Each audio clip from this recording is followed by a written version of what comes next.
So, you'll never guess what. I shaved. Uh, Sorry for the shocking visage, um, but I shaved for Halloween, and now I'm freshly shorn, which means I have to change the thumbnail at some point. Yeah, even though it's a lot of work. I don't know if I want to do that. Welcome to another read of Frankenstein. We're continuing, and we're going to be continuing the monster's tale, the creature's tale. If you'll recall, before, uh, Victor Frankenstein made the creature in a fit of inspiration, dark inspiration, and afterwards rejected his creation totally and fled. The monster too fled. And in that time, we didn't know what happened. But Victor went about his duty, his time, his life. He was nursed back to health by his friend Henry Clavell. And over the course of time, we learned that their brother William, younger brother William, was killed. That is Victor's younger brother William. Elizabeth sends him a letter expressing the sorrow, and he returns home. And on the way home, he finds the creature out in the woods, and he decides that, or he kind of intuits that my dreadful creation is the one that killed him. But instead, the village, the townsfolk, put what is her name? Put her name on trial. Their aunt.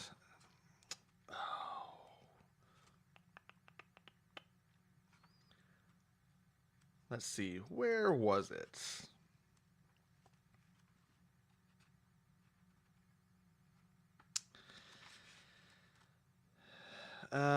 Justine. Yeah, it was either a friend or their relative Justine. She was accused of murdering William for his pendant, and the jury was like, "Hey, yeah, we're good. We're good with this. Let's kill her," and they did, despite Elizabeth's protestations and Victor's kind of half-assed protestations. He was like, "No, she's innocent, but I can't tell you why." And Elizabeth just appealed to character, and that didn't work. So we find ourselves today, as we read this, on chapter 5, I think. Let's see. Yep, chapter 5 of volume 2. And that's page 113, I believe. And I should really put a marker in this to keep track, but I'm stubborn. And we are at the place where the creature is now talking to Victor Frankenstein. Victor went out to emote, and the creature found him, and they got into an argument. And now the creature's telling his side of the tale, and the creature finds himself in this cottage, and he starts to spy on these two kids, Felix and Agatha, and this older man, as they go about their time and their day. And he starts to learn words and how to speak, and he starts to form an affection for these people in the cabin. And with this, that's where we leave it. The season's changing. The creature knows that things aren't exactly going well with these people. And so let's start there, if we shall. That's chapter 5 of volume 2 in the Penguin Classics edition. You don't really need this edition to read along. This is just the one I'm reading from, the one I have. So your page number, I'm on 113, but your page number might be different. But we're here with the creature. And I tried some voices and some just reading normally. So I may fluctuate back and forth with voices with the creature. I like to distinguish my characters a little bit, at least. So hopefully that gets through. I rewatched my previous one, and I wasn't doing a whole lot there. Let's see. Let's start here. I now hasten to the more moving part of my story. I shall relate events that impressed me with feelings which, from what I had been, have made me what I am. Spring advanced rapidly. The weather became fine, and the skies cloudless. It surprised me that what before was desert and gloomy should now bloom with the most beautiful flowers and verdure. My senses were gratified and refreshed by 1,000 scents of delight and 1,000 sights of beauty.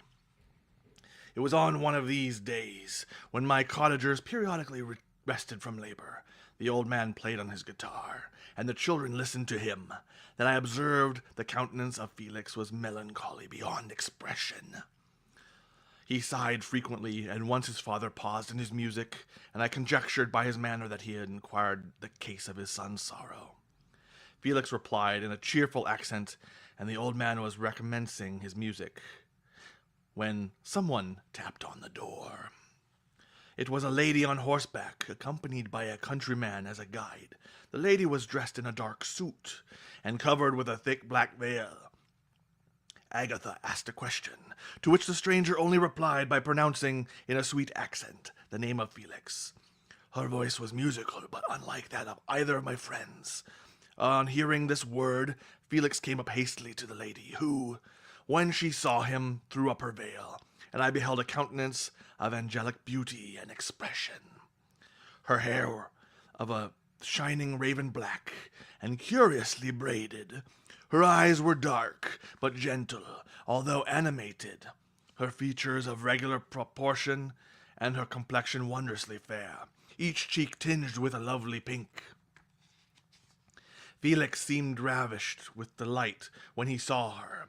Every trait of sorrow vanished from his face, and it instantly expressed a degree of ecstatic joy, of which I could hardly have believed it capable. His eyes sparkled, and as his cheeks flushed with pleasure, and at that moment I thought him as beautiful as the stranger. She appeared affected by different feelings. Wiping a few tears from her lovely eyes, she held out her hand to Felix, who kissed it rapturously, and called her, as well as I could distinguish, his sweet Arabian. She did not appear to understand him, but smiled. He assisted her to dismount, and dismissing her guide, conducted her into the cottage. Some conversation took place between him and his father, and the younger stranger knelt at the old man's feet, and would have kissed his hand, but he raised her, and embraced her affectionately. I soon perceived that although the stranger uttered articulate sounds, and appeared to have a language of her own, she was neither understood by, nor herself understood, the cottagers. They made many signs which I did not comprehend, but I saw that her presence diffused gladness through the cottage, dispelling their sorrow as the sun dissipates the morning mists. Felix seemed particularly happy, and with smiles of delight welcomed his Arabian. Agatha, the ever-gentle Agatha, kissed the hands of the lovely stranger, and pointing her to her brother, made signs which appeared to me to mean that he had been sorrowful until she came. Some hours passed thus, while they by their countenances expressed joy, the cause of which I did not comprehend. Presently, I found, by the frequent recurrence of some sound which the stranger repeated after them, that she was endeavoring to learn their language, and the idea instantly occurred to me that I should make use of the same instructions to the same end. The stranger learned about 20 words at the first lesson. Most of them, indeed, were those which I had before understood, but I profited by others. As the night came on, Agatha and the Arabian had retired early. When they separated, Felix kissed the hand of the stranger and said, "Good night, sweet Safi." He sat up much longer, conversing with his father, and by the frequent repetition of her name, I conjectured that their lovely guest was the subject of their conversation. I ardently desired to understand them, and bent every faculty towards that purpose, but found it utterly impossible. The next morning Felix went out to his work, and after the usual occupations of Agatha were finished, the Arabian sat at the feet of the old man, and taking his guitar, played some airs so entrancingly beautiful that they at once drew tears of sorrow and delight from my eyes. She sang, and her voice flowed in a rich cadence, swelling or dying away, like a nightingale of the woods. When she had finished, she gave the guitar to Agatha, who at first declined it. She played a simple air, and her voice accompanied it in sweet accents, but unlike the wondrous strain of the stranger. The old man appeared enraptured, and said some words which Agatha endeavored to explain to Safi, and by which he appeared to wish to express that she bestowed on him the greatest delight by her music. The days now passed as peaceably as before, with the sole alteration that joy had taken place of sadness in the countenances of my friends. Safi was always gay and happy. She and I improved rapidly in the knowledge of language, so that in 2 months I began to comprehend most of the words uttered by my protectors. In the meanwhile, also the black ground was covered with herbage, and the green banks interspersed with innumerable flowers, sweet to the scent and to the eyes. Stars of pale radiance among the moonlight woods. The sun became warmer, the nights clear and balmy, and my nocturnal rambles were an extreme pleasure to me, although they were considerably shortened by the late setting and early rising of the sun, for I never ventured abroad during daylight, fearful of meeting with the same treatment I had formerly endured in the first village which I entered.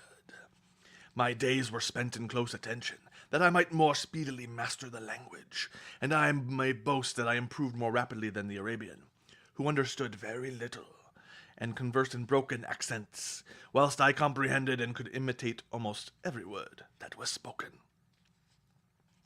While I improved in speech, I also learned the science of letters, as it was taught to the stranger, and this opened before me a wide field of wonder and delight. The book from which Felix instructed Safi was Volney's Ruins of Empires. I should not have understood the purport of this book, had not Felix in reading it given very minute explanations. He had chosen this work, he said, because the declamatory style was framed in imitation of the Eastern authors. Through this work, I obtained a cursory knowledge of history, and a view of the several empires at present existing in the world. It gave me an insight into the manners, governments, and religions of the different nations of the earth. I heard of the slothful Asiatics, of the stupendous genius and mental activity of the Grecians, of the wars and the wonderful virtue of the early Romans, of their subsequent degenerating, of the decline of that mighty empire, of chivalry, Christianity, and kings. I heard of the discovery of the American hemisphere, and wept with Safi over the helpless fate of its original inhabitants. These wonderful narrations inspired me with strange feelings. Was man indeed at once so powerful, so virtuous and magnificent, yet so vicious and base? He appeared at one time a mere scion of the evil principle, and at another as all that can be conceived as noble and godlike. To be a great and virtuous man appeared the highest honor that can befall a sensitive being. To be base and vicious, as many on record have been, appeared the lowest degradation, a condition more abject than that of the blind mole or harmless worm. For a long time I could not conceive how one man could go forth to murder his fellow, or even why there were laws and governments. But when I heard the details of vice and bloodshed, my wonder ceased, and I turned away with disgust and loathing. Every conversation of the cottagers now opened new wonders to me. While I listened to the instructions which Felix bestowed upon the Arabian, the strange system of human society was explained to me. I heard of the division of property, of immense wealth and squalid poverty, of rank, descent, and noble blood. The words induced me to turn towards myself. I learned that the possessions most esteemed by your fellow creatures were high and unsullied descent united with riches. A man might be respected with only one of these advantages, but without either he was considered, except in very rare circumstances, as a vagabond and a slave, doomed to waste his powers for the profits of the chosen few. And what was I? Of my creation and creator I was absolutely ignorant, but I knew that I possessed no money, no friends, and no kind of property. I was, besides, endued with a figure hideously deformed and loathsome. I was not even of the same nature as man. I was more agile than they, and could subsist upon coarser diets. I bore the extremes of heat and cold with less injury to my frame. My stature far exceeded theirs. When I looked around, I saw and heard of none like me. Was I then a monster, a blot upon the earth, from which all men fled and whom all men disowned? I cannot describe to you the agony that these reflections inflicted upon me. I tried to dispel them, but sorrow only increased with knowledge. Oh, that I had forever remained in my native wood, nor known, nor felt beyond the sensations of hunger, thirst, and heat. Of what strange nature is knowledge? It clings to the mind when it has once seized on it, like a lichen on the rock. I wish sometimes to shake off all thought and feeling, but I learned that there was but one means to overcome the sensation of pain, and that was death, a state which I feared, yet did not understand. I admired virtue and good feelings, and loved the gentle manners and amiable qualities of my cottagers, but I was shut out from intercourse with them, except through means which I obtained by stealth, when I was unseen and unknown, and which rather increased than satisfied the desire I had of becoming one among my fellows. The gentle words of Agatha and the animated smiles of the charming Arabian were not for me. The mild exhortations of the old man and the lively conversations of the loved Felix were not for me. Miserable, unhappy wretch. Interesting. As a brief aside, I recently saw the movie, the Guillermo del Toro film, and I was able to pinpoint that like this scene was kind of like pretty close, but I'm curious to see where the movie differed. I have the advantage of having read half the book and seen all of the movie, and the movie does not follow the book in the first half. So we'll see. But here, I'm finding it very interesting, this Safi character. As another mechanism for the creature to learn. But I'm curious of the purpose, and I can't wait to see what that might be. But it's interesting to explore these things through the creature's point of view, especially as we're kind of coming from it from a different angle. And I can kind of relate in some ways as I come to a lot of different things from an askew angle and have to learn and reconstruct backwards. And it's an interesting feeling. Maybe I don't consider myself a miserable, unhappy wretch, but I can relate to some of those aspects. Let's continue, if we shall. Other lessons were impressed upon me even more deeply.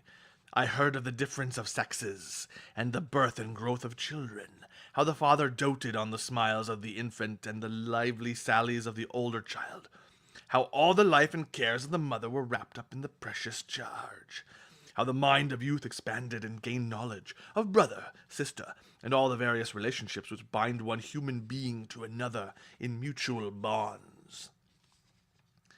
But where were my friends and relations? No father had watched my infant days. No mother had blessed me with smiles and caresses. Or if they had, all my past life was now a blot, a blind vacancy in which I distinguished nothing. From my earliest remembrance I had been as I then was in height and proportion. I'd never yet seen a being resembling me, or who claimed any intercourse with me. What was I? The question again recurred, to be answered only with groans. I will soon explain to what these feelings tended, but allow me now to return to the cottagers, whose story excited in me such a various feelings of indignation, delight, and wonder, but which all terminated in additional love and reverence for my protectors. For so I loved, in an innocent, half-painful self-deceit, to call them. Chapter 6. Some time elapsed before I learned the history of my friends. It was one which could not fail to impress itself deeply on my mind, unfolding as it did a number of circumstances, each interesting and wonderful, to one so utterly inexperienced as I was. The name of the old man was de Lacy. He was descended from a good family in France, where he had lived for many years in affluence, respected by his superiors and beloved by his equals. His son was bred in the service of his country, and Agatha had ranked with the ladies of the highest distinction.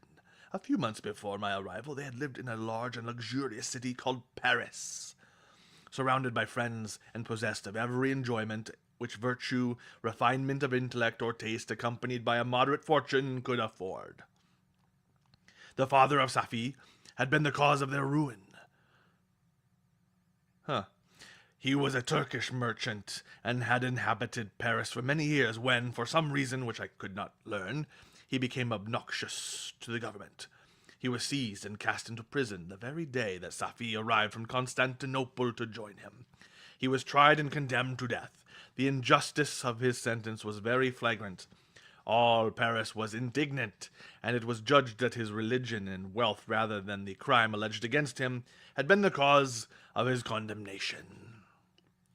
Felix had accidentally been present at the trial. His horror and indignation were uncontrollable. When he heard the decision of the court, he made at that moment a solemn vow to deliver him, and then looked around for the means. After many fruitless attempts to gain admittance to the prison, he found a strongly grated window in the unguarded part of the building, which lighted the dungeon of the unfortunate Mahometan,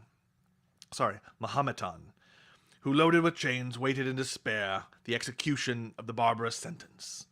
Felix visited the grate at night and made known the prisoner his intentions in his favor. The Turk, amazed and delighted, endeavored to kindle the zeal of his deliverer by promises of reward and wealth.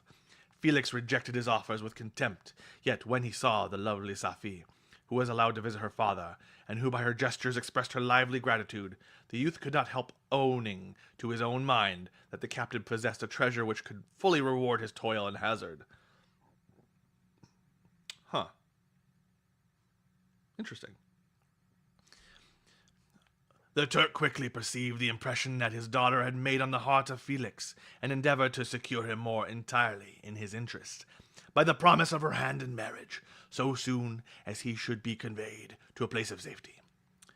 Felix was too delicate to accept his offer, yet he looked forward to the probability of the event as to the consummation of his happiness. During the ensuing days, while the preparations were going forward for the escape of the merchant, the zeal of Felix was warmed by several letters that he received from this lovely girl, who found means to express her thoughts in the language of her lover by the aid of an old man, a servant of her father, who understood French. She thanked him in the most ardent terms for his intended services towards her parent, and at the same time she gently deplored her own fate.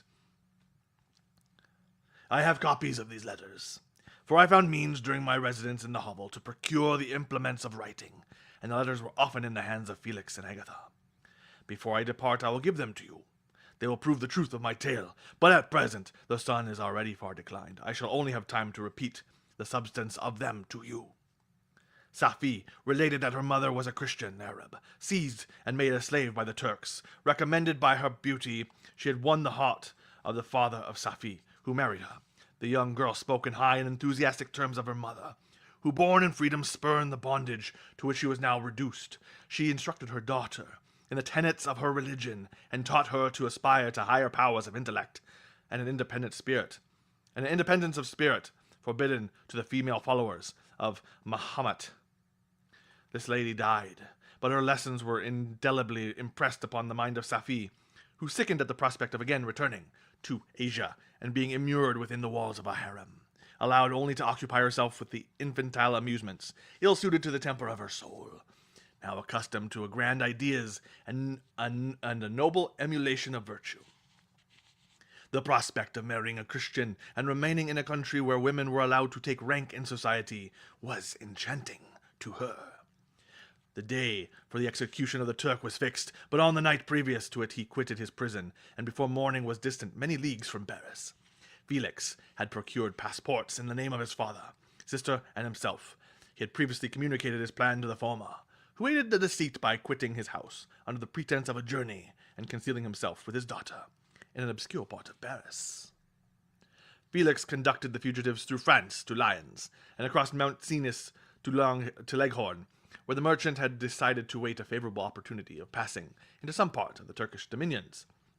Safie resolved to remain with her father until the moment of his departure, before which time the Turk renewed his promise that she should be united to his deliverer, and Felix remained with them in expectation of that event, and in the meantime he enjoyed the society of the Arabian, who exhibited towards him the simplest and tenderest affection. They conversed with one another through the means of an interpreter, and sometimes with the interpretation of looks, and Safie sang to him the divine airs of her native country.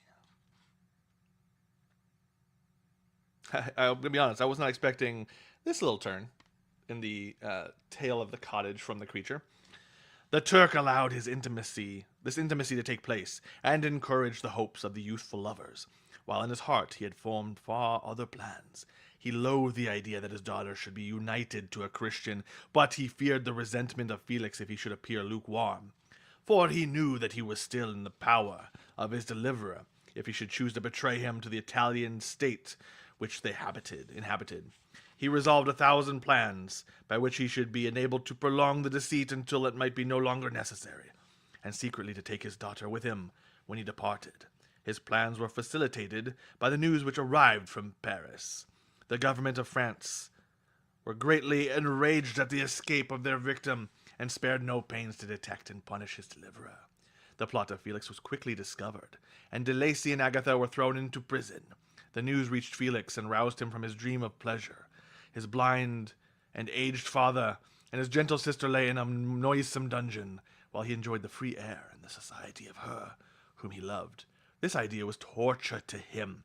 He quickly arranged with the Turk that if the latter should find a favorable opportunity for escape before Felix could return to Italy, Safie should remain as a boarder at the convent at Leghorn, and then, quitting the lovely Arabian, he hastened to Paris and delivered himself up to the vengeance of the law, hoping to free De Lacy and Agatha by this proceeding. He did not succeed. They remained confined for 5 months before the trial took place, the result of which deprived them of their fortune and condemned them to a perpetual exile from their native country. They found a miserable asylum in the cottage in Germany, where I discovered them. Felix soon learned that the treacherous Turk, for whom he and his family endured such unheard-of oppression, on discovering that his deliverer was thus reduced to poverty and ruin, became a traitor to good feeling and honor, and had quitted Italy with his daughter, insultingly sending Felix a pittance of money to aid him, as he said, in some plan of future maintenance. Such were the events that preyed on the heart of Felix, and rendered him, when I first saw him, the most miserable of his family.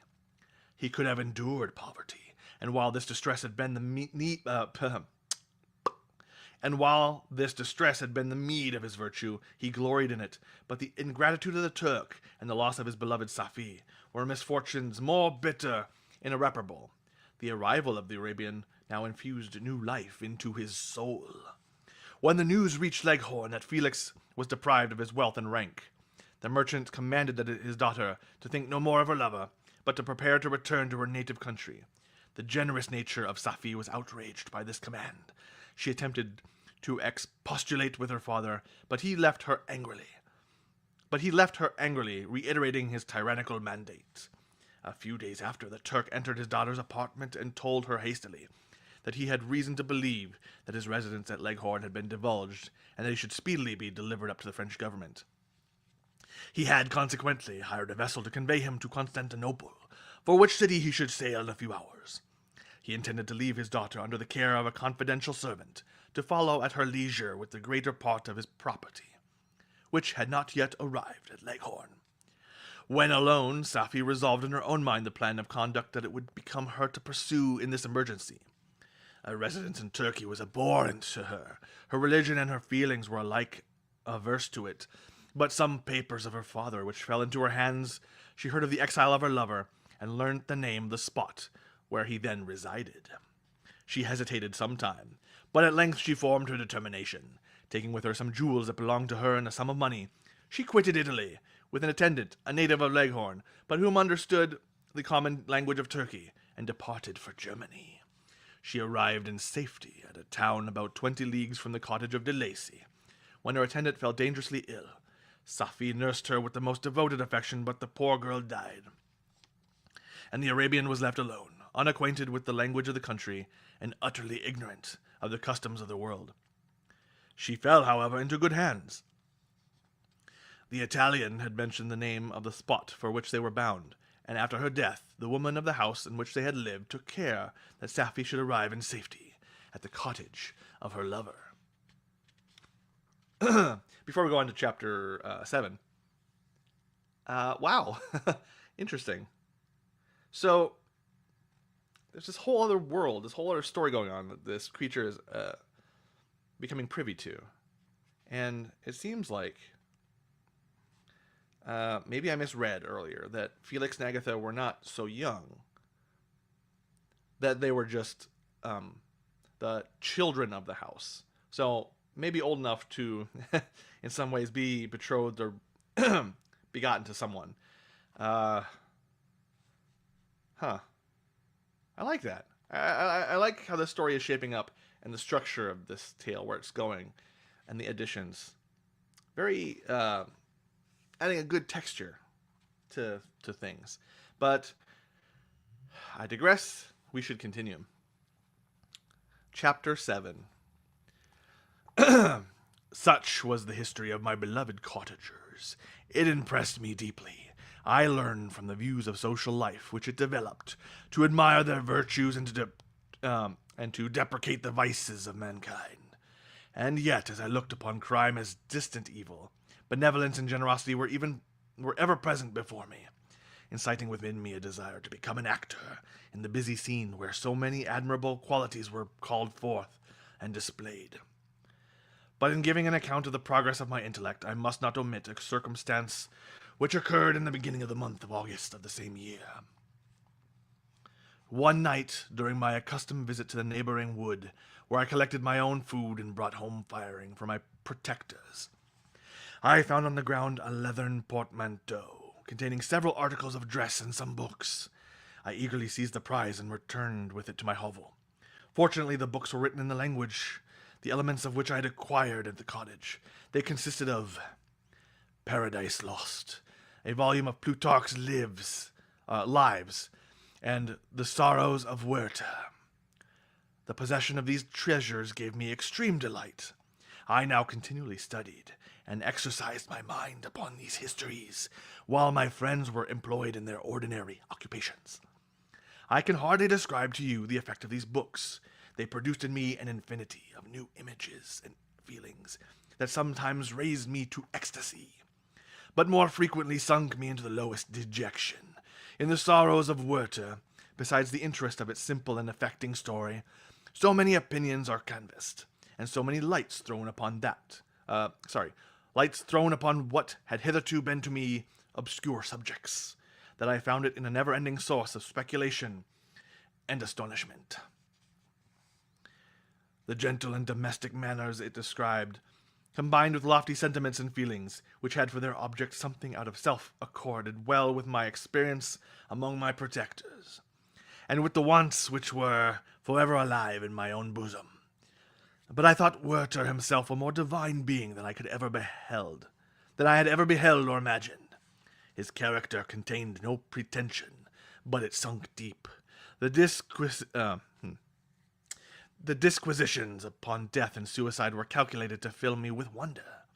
I did not pretend to enter into the merits of the case, yet I inclined towards the opinions of the hero, whose extinction I wept, without precisely understanding it.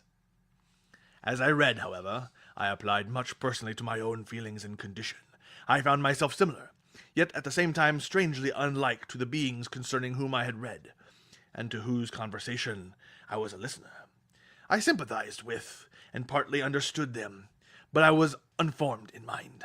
I was dependent on none, and related to none.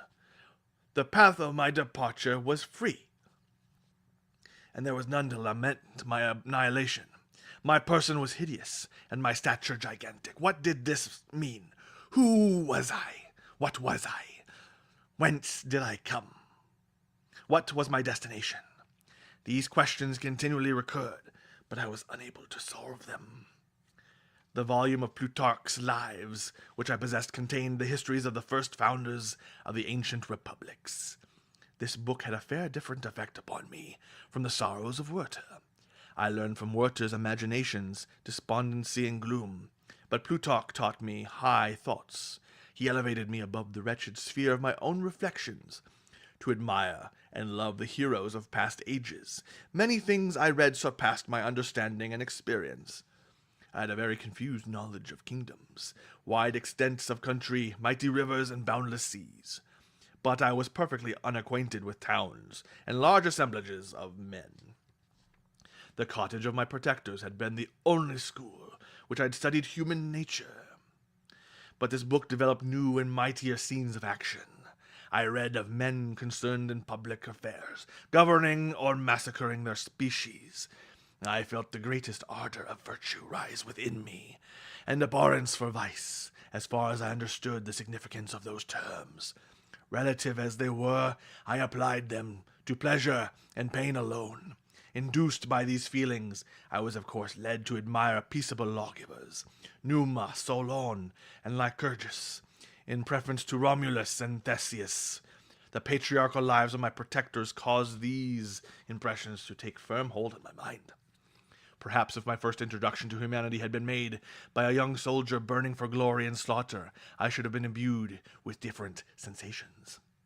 But Paradise Lost excited different and far deeper emotions. I read it, as I had read the other volumes which had fallen into my hands, as a true history.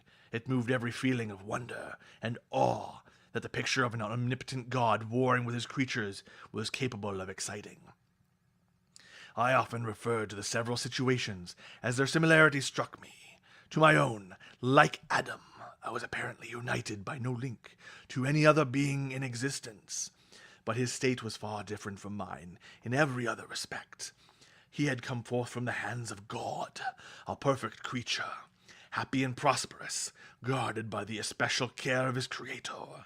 He was allowed to converse with and acquire knowledge from beings of a superior nature. But I was wretched, helpless, and alone.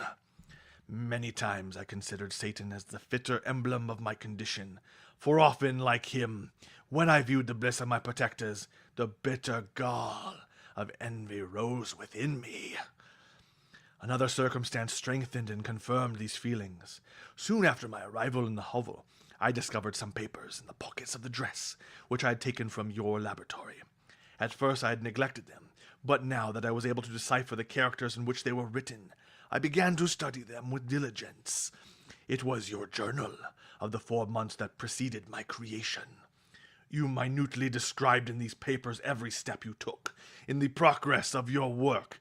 This history was mingled with accounts of domestic occurrences. You doubtless recollect these papers. Here they are. Everything is related in them which bears reference to my accursed origin.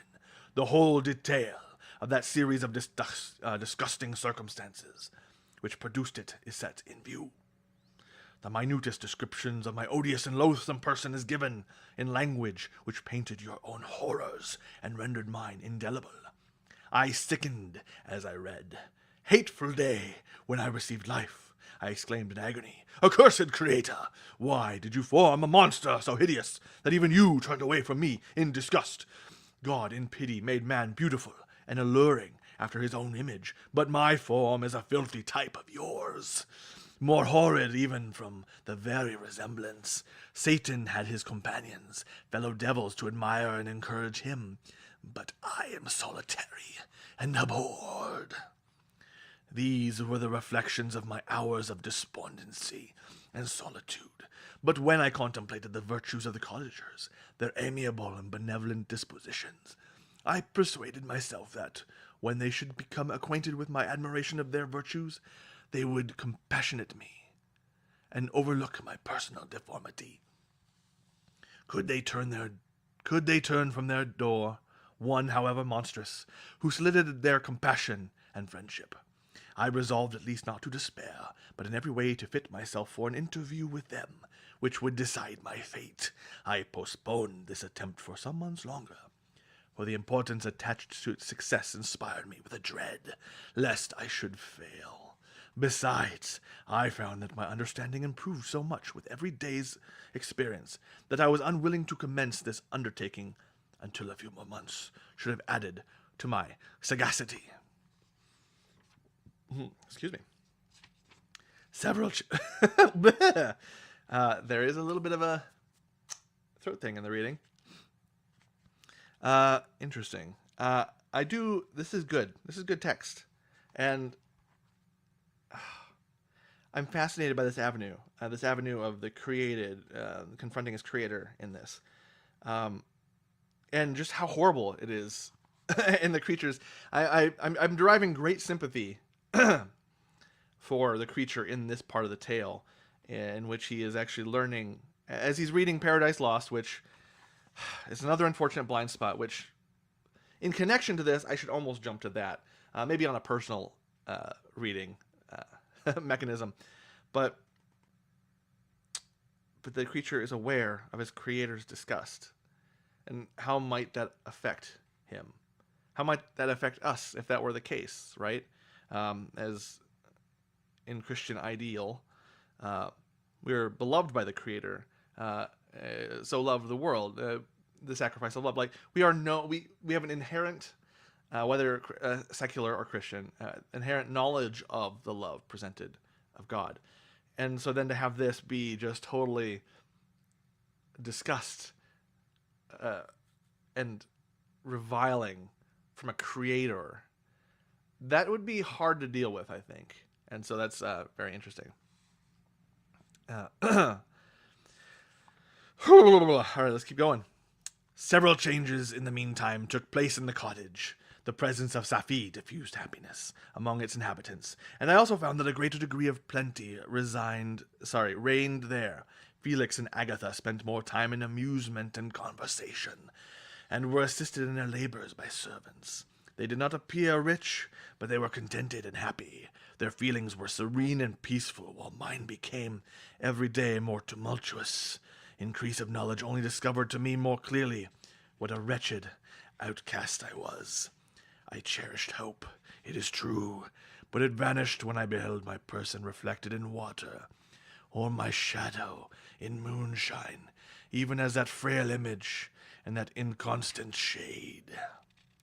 I endeavored to crush these fears and to fortify myself for the trial which in a few months I resolved to undergo, and sometimes I allowed my thoughts, unchecked by reason, to ramble in the fields of paradise, and dared to fancy amiable and lovely creatures, sympathizing with my feelings and cheering my gloom. Their angelic countenances breathed smiles of consolation, but it was all a dream. No Eve soothed my sorrows, nor shared my thoughts. I was alone. I remembered Adam's supplication to his Creator. But where was mine? He had abandoned me, and in the bitterness of my heart I cursed him.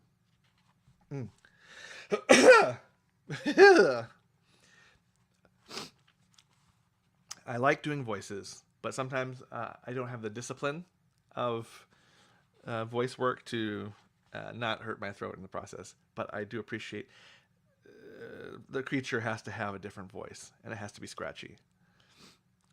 Autumn passed thus. I saw with surprise and grief the leaves decay and fall, and nature again assumed the barren and bleak appearance it had worn when I first beheld the woods and the lovely moon. Yet I did not heed the bleakness of the weather. I was better fitted by my conformation for the endurance of cold than heat, but my chief delights were the sight of the flowers, the birds, and all the gay apparel of summer. When those deserted me, I turned with more attention towards the cottagers.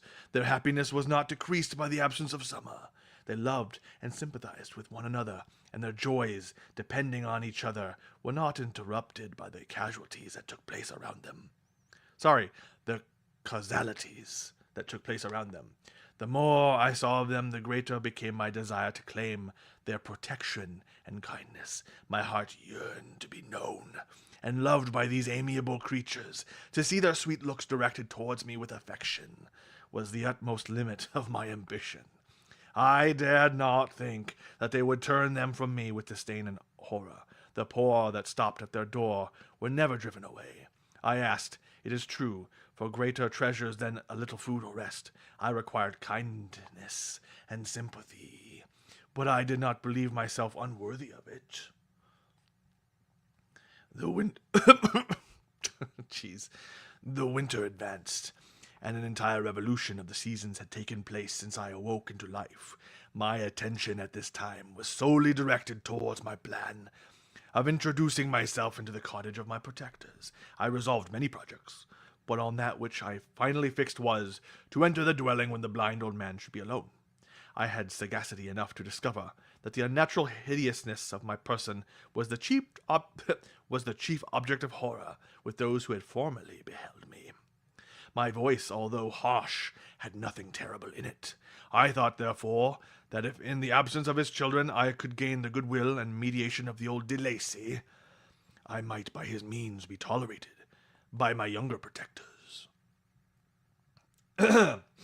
One day, when the sun shone on the red leaves that stewed the ground and diffused cheerfulness, although denied warmth, Safi, Agatha, and Felix departed on a long country walk, and the old man, at his own desire, was left alone in the cottage. When his children had departed, he took up his guitar and played several mournful but sweet airs, more sweet and mournful than I had ever heard him play before. At first his countenance was illuminated with pleasure, but, as he continued, thoughtfulness and sadness succeeded. Excuse me. At length, laying aside the instrument, he sat absorbed in reflection. My heart beat quick. This was the hour and moment of trial, which would decide my hopes or realize my fears. The servants were gone to a neighboring fair. All was silent in and around the cottage. It was an excellent opportunity. Yet when I proceeded to execute my plan, my limbs failed me, and I sank to the ground. Again I rose, and exerting all the firmness of which I was master, removed the planks which I had placed before my hovel to conceal my retreat. The fresh air revived me, and with renewed determination I approached the door of their cottage. I knocked. "Who is there?" said the old man. "Come in." I entered. "Pardon this intrusion," said I. "I am a traveler, in want of a little rest. You would greatly oblige me if you would allow me to remain a few minutes before the fire." "Enter," said De Lacy, "and I will try in what manner I can to relieve your wants. But unfortunately my children are far from home, and as I'm blind, I'm afraid I shall find it difficult to procure food for you." "Do not trouble yourself, my kind host. I have food. It is warmth and rest only that I need." I sat down, and a silence ensued. I knew that every minute was precious to me, yet I remained irresolute in what manner to commence the interview, when the old man addressed me. "By your language, stranger, I suppose you are my countrymen. Are you French?" "No, but I was educated by a French family, and understand that language only. I am now going to claim the protection of some friends, whom I sincerely love, and of whose favor I have some hopes." "Are they Germans?" "No, they are French. But let us change the subject. I am an unfortunate and deserted creature. I look around and I have no relation nor friend upon the earth. These amiable people to whom I go have never seen me and know little of me. I am full of fears, for if I fail there, I am an outcast in the world forever." "Do not despair. To be friendless is indeed to be unfortunate, but the hearts of men, when unprejudiced by any obvious self-interest, are full of brotherly love and charity. Rely, therefore, on your hopes, and if these friends are good and amiable, do not despair." "They are kind. They are the most excellent creatures in the world, but unfortunately they are prejudiced against me. I have good dispositions. My life has been hitherto harmless, and in some degree beneficial. But a fatal prejudice clouds their eyes, and where they ought to see a feeling and kind of friend, they behold only a detestable monster." "That is indeed unfortunate. But if you are really blameless, cannot you undeceive them?" Excuse me. "I am about to undertake that task, and it is on that account that I feel so many overwhelming terrors. I tenderly love these friends. I have, unknown to them, been for many months in the habits of daily kindnesses toward them, but they believe that I wish to injure them, and it is this prejudice which I wish to overcome." "Where do these friends reside?" "Near this spot." The old man paused and then continued. "If you will unreservedly confide to me the particulars of your tale, I perhaps may be of use in undeceiving them. I am blind and cannot judge of your countenance, but there is something in your words which persuades me that you are sincere. I am poor and an exile, but it will afford me true pleasure to be in any way serviceable to a human creature." "Excellent man. I thank you and accept your generous offer. You raise me from the dust by this kindness, and I trust that, by your aid, I shall not be driven from society and sympathy of your fellow creatures." "Heaven forbid, even if you were really criminal, for that can only drive you to desperation, and not instigate you to virtue. I also am unfortunate. I and my family have been condemned, although innocent. Judge, therefore, if I do not feel for your misfortunes. How can I thank you, my best and only benefactor? From your lips first have I heard the voice of kindness directed towards me. I shall be forever grateful, and your present humanity assures me of success of those friends whom I am on the point of meeting. May I know the names and residence of those friends? I paused.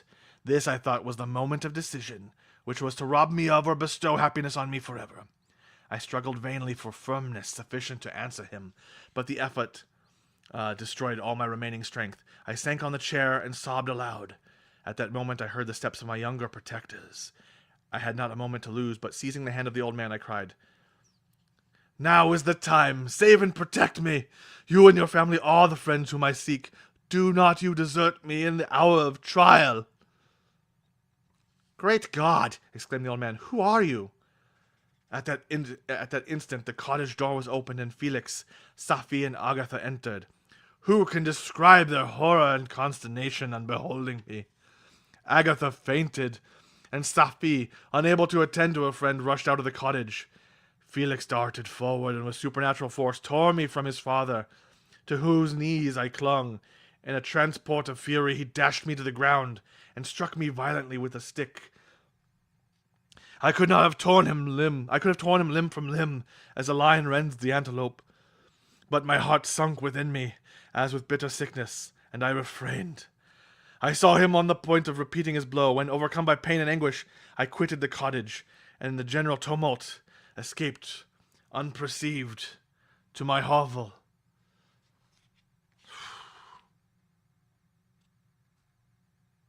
Oh, man. Oh, man.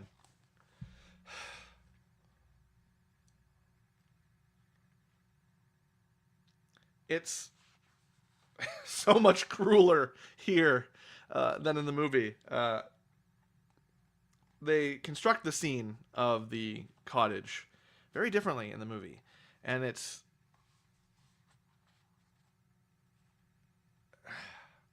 You know in the movie that he's going to be rejected by everyone but the old man. There's no hope for us as viewers. But as I read this, and as I sympathize with the creature in this entire experience, I want DeLacy to accept him. I want Agatha and Felix and Safie to accept him. I want this creature to be accepted. He toiled so hard. And I think there's so much you can do in an adaptation of this by just adapting the frickin' text. And as much as I liked and enjoyed the movie, I still love the book more. We end as we lead into chapter 8. We're at about page 132, and we're almost to the end of volume 2. We're getting there. This is a longer read, and I'm appreciating toiling with this. In some ways, it's a little easier to read than when I did The Green Knight. But at the same token, they're doing different things. Sorry, I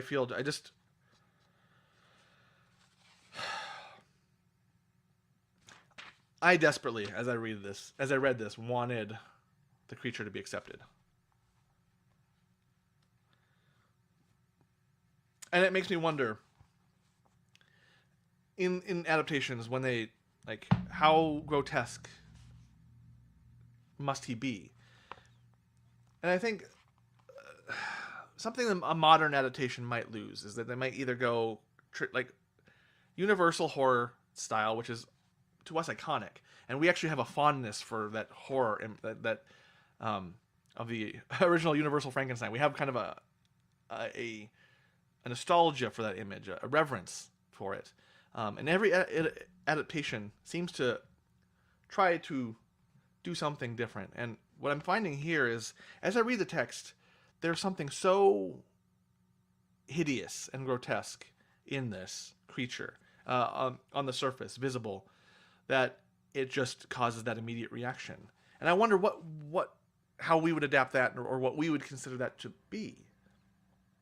Because I mean, in the Guillermo del Toro adaptation, the creature is not unattractive, and I say that as a like very superficial thing. Like, just it's you know it's the actor Jacob Elordi. You know that he's an attractive actor, and that they put skin graft lines and things like that on him, but he looks human-like, and given a kind of a preceding gentle disposition, how could anyone not accept him? And there's kind of a weird disconnect there in adaptations. Is like setting like really putting us in the perspective of the creature, but also giving us a sense of why we should feel disgust at him. Because I feel like in the first half of this, we're supposed to be very in tune with Victor Frankenstein. And in fact, even the language of his, like, the horrors of his creation, his disgust is palpable. And that's very interesting. But in the book, I can understand that, but I also can't visualize it. And I'm going to think about this before we, as I continue to read. But there's something hideous about this creature on a superficial level. And I don't know. I think that's interesting. I hope this read so far has been interesting to you as a viewer or those who watch. I do appreciate those few who do check it out. I can't tell if the view counts through this system I'm using are for X or for YouTube. It doesn't really differentiate that. And I don't know if I care enough to tell the difference. But yeah, this is a really fantastic book, guys.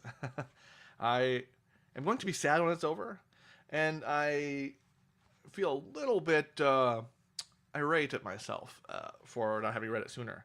But I also believe that we come to the literature that moves us, for the most part, in the right time, not to rush it. I imagine people who just read constantly might feel weird about that statement, but when we come to the book at the right time, come to such a great tale, it can move. It can move and shake and change the way you see things. I don't know. I ramble, and that's kind of that's not nearly as interesting as reading the text itself. So I'm going to leave you to it. So if you're following along, we are in Chapter 8. Next time will be Chapter 8. This is more of a reference for myself. Chapter 8, page 132 on the Penguin Classic Edition, or whatever edition you're reading, whatever page that may be. If you're enjoying this, like, subscribe, share with others. I try to keep the Tuesday-Thursday schedule for anything streaming. So at some point, this book will be done, and at some point I'll be moving on to streaming something else before I try to find another book to read. Maybe another Blind Spot classic. Or I might take a break. I have kind of in the wings waiting with interest. I have the Canterbury Tales, which I'm about halfway through personally, but it would be fun to kind of verbalize those and express them externally. But then there's also Dante's Inferno. Also, I may start to look into Paradise Lost because it's mentioned in here and kind of has a nice connective tissue. There are a few pieces of literature mentioned, and thankfully there are some notes in the back that would give like a reading list. And also there's stuff with the Appendix N in terms of tabletop. There's a lot of things I want to read, and maybe this is just what this becomes. Maybe all I do on stream is read. I read books and literature and classics, and maybe that's what that becomes. But, I like to keep it open. And as always, my channel is supposed to be kind of a little potpourri of different interests. Movies, television, books, tabletop, and all that sort of stuff. But anyways, I ramble. I will leave you to the day. May it be well. And I'll see you guys next time.